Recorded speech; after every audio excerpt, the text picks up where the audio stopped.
De même que l'âme est une trinité, la raison, l'affection et la volonté, ainsi est l'esprit. Ses attributs sont la conscience, la communion, l'adoration et l'intuition. L'esprit de l'homme est une lampe de l'Éternel, Proverbe 20, 27. Quand les païens qui n'ont pas la loi font naturellement les choses que la loi commande, ces hommes qui n'ont pas la loi se tiennent lieu de loi à eux-mêmes. Ils font voir que l'œuvre commandée par la loi est écrite dans leur cœur. Leur propre conscience en témoigne, et leurs pensées tantôt les accusent, tantôt même les défendent. Romains 2, 14, 15. Lorsque Adam pécha, il ne le fit pas en résultat de ce qui lui semblait être un bon argument et une juste raison, un jugement sain de ce qui était bon et désirable. Mais aussitôt qu'il eut agi ainsi, il devint conscient d'une faculté qui était en lui, et qui se souleva et condamna son jugement, sa raison et son bon motif. Il vécut ensuite sous un sens de condamnation.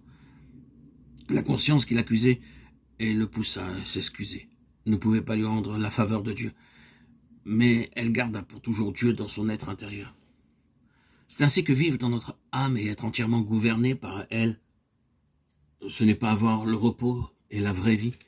Il est possible de mettre si fortement notre volonté derrière notre raison, notre pensée, notre désir, ou d'abandonner notre volonté à nos émotions et à nos affections que la voix de notre conscience en sera étouffée et que nous n'aurons guère au point de conflit intérieur. Mais si Dieu entre dans le jardin quand souffle le vent du soir, Genèse 3, 8, ou si, en d'autres termes, nous recherchons à un moment donné une connaissance vivante de Dieu, nous traverserons une expérience très dure à l'égard de cette autre mentalité, de cet autre raisonnement et de cette autre vie de sentiments. Mais nous ne disons pas que la conscience humaine soit infaillible et toujours juste. Elle ne l'est très certainement pas. Nous pouvons avoir un sens de ce qui est bon ou mauvais, qui soit entièrement faux et trompeur. Et Satan peut se jouer de notre conscience.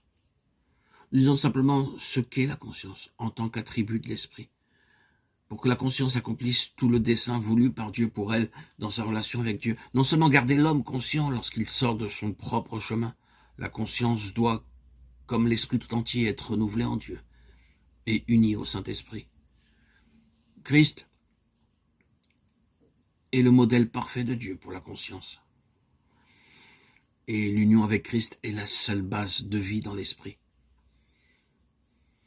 Jésus-Christ a été fait pour nous, de la part de Dieu, sagesse et justice et sanctification et rédemption, 1 Corinthiens 1,30.